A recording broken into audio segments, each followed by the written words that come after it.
guys? It's your girl Hair Lauren back here with another freaking video, man. Y'all, as y'all can tell by the title of the video, today we're going to be doing another natural hair video. I haven't done those in a good little bit, so I was just like, let me get some advice, because y'all, if y'all don't know, lately your girl has been on a little natural hair journey for this couple of months that she has been off of YouTube and stuff like that, and I've learned a lot. I've seen a lot, seen some progress, seen some downfalls, and I just need to let y'all know the tea of what y'all need to do and what y'all don't need to do. So without further ado, I hope y'all enjoyed this video. Make sure to give this video a thumbs up. Also don't forget to subscribe, like, comment, and don't forget, Hannah, that's the word, don't forget to hit that notification button, man, so y'all can know when I post videos and all that other stuff. So without further ado, we're gonna hop on inside this video. So now let's talk about hair real quick. Okay, so you know, being natural, that stuff's a little hard. I ain't gonna hold you. Being natural is a little tad bit, it can get a little difficult, girl. It can get a little difficult, but do not be afraid, okay? Do not have fear. Hannah Lauren is here. Oh, Sean, dang, that was kind of nice. So y'all, I got my little list of what you need to do, what you don't need to do, all that other good stuff. So first thing, this is a big one right here, okay? That I didn't know, and I used to do it a lot, all the time, stuff like that. Mostly in high school, I used to do it like all the time. And people used to tell me, dang girl, yo ponytail is slick to the gods, slick to the gods. If you trying to have a successful natural hair journey, you gotta stop with the slick back buns, okay? And the slick back ponytails. I understand, yes, they are cute. That's why I did, because I thought, I'm bad. I look good in this. Okay, this is a wonderful natural hairstyle. You're not messing with your hair. Usually people keep it in for a good couple of days or whatever. But actually, if you didn't know, that really actually isn't good for your hair. But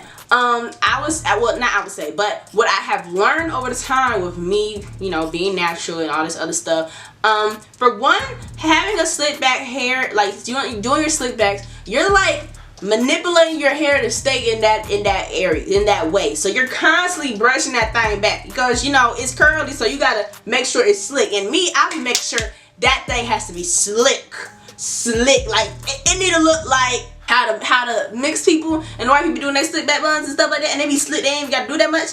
That's how we trying to make mine look. Like, that thing gotta be slick, okay? And it gotta match with the baby hairs and all. But at the same time, it's still not really good at the same time, because you're manipulating your hair, which means you're tugging on your hair, and which means you're tugging on your edges, girl. You're tugging on them edges. And then also, if you didn't know, you know, when you wear it out in the sun, y'all, the sun is heat. If the sun is like beaming on your head, that's about the same as you flat ironing your hair. Basically, most of you just sitting in the sun, you know. So with that heat beaming on your head, that can actually like give you some heat damage, because you're slicking it back for one, so it's not in this curled form. It's like slick back, like it's straight or blow dried or something like that. So the heat bouncing off your head, girl, you done caused yourself a little heat damage, because the front part of my hair is actually like, it was before, that was the only part that would be like not as curly as the rest of the hair. Like, it would be a little curly at the new growth area, but the rest of it would be like wavy and stuff, and the ends would be like straight, because I had straight ends sometimes in certain areas.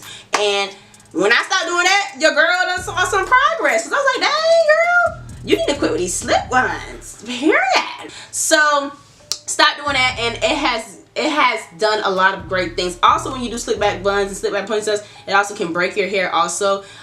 So yeah, I would just say, if you trying to, you know, in this natural transition and stuff like that, then, you know, did all this stuff, slick buns, maybe it's not the best thing to do all the time. If you want to do it here and there, girl, and look cute or whatever, go ahead. I would do it too. I did it like a couple of weeks ago, but I only wore it for like a day or two, and then after that, I took it out and it went back curly. You don't, just the only thing, don't keep it for a whole week, y'all. We can't be wearing these slick back buns every single day. You know, we can't be doing that, you know, because it's not good for our hair. Next thing we're gonna go to is touching your hair. Touching and changing your hair. So I had to learn this the hard way, because 9th grade, your girl was switching her hairstyle every other day, okay? I went from a ponytail to a twist out, to a braid out, to finger coils, to slick back bun, to braided slick back bun. I was doing it all, honey, in 1 week. That's not good. You don't need to do that, okay? Because you switching up your hair, all that other stuff is causing breakage. You manipulating your hair, trying to go in this way, that way, all that other stuff. No. Find you a hairstyle for your natural hair to keep for that good week or two, and you know, keep it like that. Then wash your hair at the end of the week or whatever, or at the end of the 2 weeks, and then put your hair in another type of hairstyle that you want, and keep it like that for 2 weeks. That's what I would say. That's what I have learned, because changing up your hair all the time, like, you know, wigs, that's different. You can change up a wig because your hair is braided or whatever, but and like even like braids and stuff like that, I mean, that's cool or whatever, but it's like when you wear your natural hair and you switching it up all the time every other day. No, quit it, stop it. We not doing that. Next thing is baby hair. So I know everybody love their baby hairs. Not even baby hair. You love your edges. You love your edges, and you love swooping your edges and trying to and making it like a baby hair. Cause realistically, some of us ain't got no baby hair. We got edges. That's what it is. It's edges. It's adult edges. It is adult hair. It's not baby hair. Cause it ain't nothing baby about some of y'all edges. That is not baby. That is adult. Mine is adult. You know, some people got that fine hair, and they got that little short hair that could be considered baby edges and baby hair or whatever. But baby, we ain't babies. We is grown. Baby hairs, y'all. I learned this recently, actually, probably like a good month ago or whatever. Like baby hairs, depending on what you put on your hair, it can really like dry out that area and actually cause it to like get thin and like break off and stuff. And that's what I realized on my with my edges at one point. Like I would do baby hairs all the time, but like I realized, I was like, wait a minute, that thing feeling a little dry. It ain't feeling all that moisturized like the rest of your hair. And then this thing breaking off a little bit, like your edges is getting a little thin, girl. So I had to stop doing that, y'all. So I had to start using my oil on my edges and calling it a day. You know, it ain't really that important to me. Like I do like some edges though. I like some nice looking edges or whatever with the baby hair and stuff. I like doing that depending on the style that I'm wearing. I do like doing that. Mostly when I got my forehead showing and it's a 5 head and stuff like that, I gotta swoop down with some edges so it can get to like maybe a full head. Yes, I do understand the edges part. So if you want to and you still trying to do your edges, at least just put some oil on it before you put your edge control and stuff on it. So at least have it moisturized and safe or whatever. That's what I would think of. So that's one thing about them edges. You can't be messing around with them edges. Sometimes it's gonna break off, and that is the most breakable area of your hair. Okay, next thing. Okay, let me tell y'all, actually a lot of people been put on already. Wearing wigs, y'all, can really grow your hair out. Okay, I really like the wigs. I just really love the concept of it. I love it. I really do. Now let me tell you, I don't know if I kind of like the concept of, you know, gluing it down or whatever. So sometimes I don't like doing that either, because sometimes, let's say I just want to wear the wig, but I want to take it off that night. I don't want to keep gluing it, taking it off, gluing it back, taking it off, because then that can damage your edges too. If you putting the glue on your edges, stuff like that, you're just taking it off, putting it on, taking it off, putting it on. So I don't really like doing that. If anything, if I wear wigs, I might wear it for like a good 2 weeks and keep the glue on my head. Then when I feel like taking it off to let my head breathe, because I sweat in my hair, to let my hair breathe, I'll take it off, right?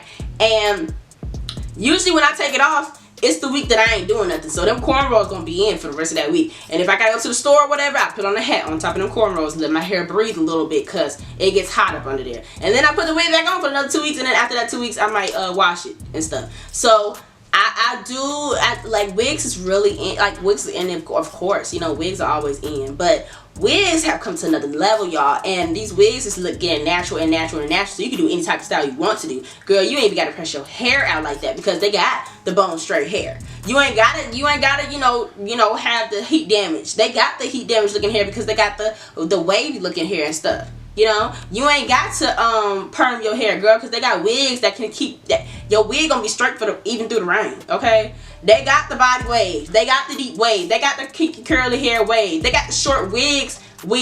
Okay, so we can do about anything with these wigs. So it's just like, hey girl, go get you like 3 wigs. So wigs, I would recommend, girl. Next thing, 2 tight protective hairstyles. Some people be having their protective hairstyles and it's a little too tight, girl. It's a little too tight. So let me tell you, one, when you're doing like, you know, braids or whatever, you ain't gotta do it so tight, you know. I know you want it to be slick, slack, and all that other stuff. You ain't gotta make it so tight though, girl. You know, the feed-in braids, I know the feed-in braids look good. They look good. Y'all be doing a great job. But y'all make it a little too tight. Like, no, you can't have it too tight, because you start getting a little goosebumps around your edges. Then you start, you know, your scalp start getting red. Most of my light skinned people, the scalp starts getting red when it's a little too tight, okay? And then like you get your headaches. Who wants to go through all that? No, ma'am. Okay, so just try to not make it too tight, y'all, because making it too tight, it can cause your edges to thin out. You can lose your edges, girl, and we can't be losing our edges all 2021 and so forth. So all 2020, the rest of 2020, we understand we're going through hard times, but we can't be losing our edges now. You know, so I would really advise people to just, you know, not make their hairstyles too tight, okay? If you're wearing box braids, you don't have to make box braids too tight in order for them to look nice. If you wearing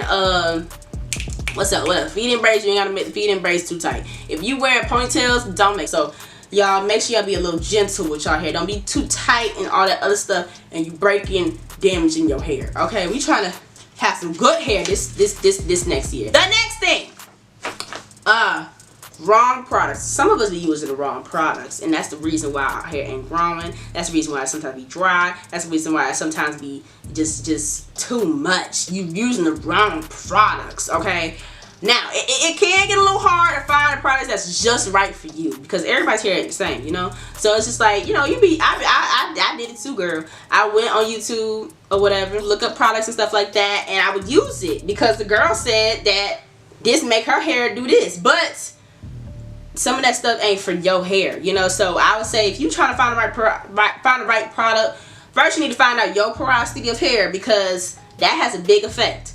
If you have low porosity hair, you trying to get all these thick products and stuff, baby girl, your hair ain't doing nothing. Your hair is not doing nothing, because first of all, low porosity hair, that build up can get built up. Okay, so you need to learn your porosity of hair before you get your products. That's what you need to do. High porosity hair, you know, you can use that thick products and all that other stuff. That is great, that's beautiful, and then all that other stuff. But you know, certain porosity of hair, you can only use certain things. So make sure you know your porosity of hair before y'all get products. Also, just make sure you just kind of just know your hair before you get a product. But I will say it is a trial and error, so you gotta get some to really figure out if this is for you or not. See if you like it or not. And you gotta get some, and then when you find it that you like it, it's like, oh, boom, bam, this is the one. This is the one. So yes, wrong products, that's a big thing. Some people gotta be using their wrong products, and yeah, no ma'am, no ham, no turkey. Next is trimming. Okay, so let me tell y'all, I understand, you know, I guess people, people always say don't press your hair out too much, go get heat damage and everything, and I understand that. I totally understand that, and everything. I understand that, but sometimes the best way to trim your hair is to press your hair. But I'm not saying press your hair all the time. Don't do that. No, don't do that. Don't do that. Okay, what I'm saying is you need to at least trim your ends, honey. I understand, folks, you going 2-3 years. Oh, I ain't pressed my hair in 2-3 years, baby girl. Your ends, though. Your ends for 2-3 years, baby girl. What are you doing? Your split ends is up to the roof now. Like when you get your hair pressed next time after these 2-3 years, that you gonna be back in phase 1 again. You know, so we gotta trim our ends, y'all. It's a known fact. That's how you allow your hair to grow longer and stuff. That's how you make your hair look a lot healthier. It really makes a big effect when you get your ends trimmed, for real. Most when you get it trimmed real good, oh baby, your hair be looking good, okay? I mean, no, you ain't gotta press your hair every single month and get it trimmed, no, because it's not that serious. But at least, like, I usually do mine like twice a year. Trim your ends at least twice a year, you know? So twice a year, I feel like that's good. One at the beginning of the month, and then one right, like, you know, one, like, I usually do mine around January, because that's when my birthday is. I like to press my hair for my birthday sometimes. So I would trim my ends around my birthday, and then 6 months later, that's when I trim my ends again. And then after that 6 months, it comes around January again. So yeah, that's usually what I do. So trimming your ends is very important, because if you don't trim your ends, your split ends gonna be up the roof, and then you're gonna be cutting more than you should have cut if you would have just got your ends trimmed when you're supposed to get your ends trimmed. So yes. Next is, okay, this is how I feel though. The next thing is finger coils. Okay, so some people like them, some people don't. I use finger coils because I have heat damage in certain areas of my hair or whatever. But what I have realized with the finger coils is that sometimes that things can make your hair a little tangled, a little knotty and stuff like that. And that's the thing I don't like. I don't like when I'm doing finger coils and, you know, it's finger coil is real cute. It's real cute when it's dry and it's curled and all that other stuff. But like, that stuff can get a little tangled, get you like the little knots and stuff, the one strand knots, and that's not good. You know, that's gonna break your hair and all that other stuff. So I would say if anybody out there does finger coils, you know, for straight ends and stuff, it's a good technique, yes, but don't do it too much, I guess. You know, I would just say don't do it too much, because that can break your hair because of the fact that you do get knots and stuff like that in those areas where you had the finger coils. So y'all, that's about the end of the video. I hope y'all enjoyed that little tip advice of natural hair. I hope you, whoever it is that's getting started on their natural hair journey, I hope it is well for you, girl. I hope you are doing good. If you have started out already, I hope you're doing great. If you have been doing it for years, I hope your journey is still continues to be great. And here's, I just want to give y'all some little advice to, you know, help you, because you might be doing some things a little wrong and ain't nobody told you, so I'm telling you. So I hope y'all enjoyed this video. Make sure y'all like, comment, subscribe. Don't forget to hit that notification button. Don't forget. So hope y'all enjoyed it. Peace and love. I love you, you love me, big happy family, and I'll see y'all in the next video. Peace.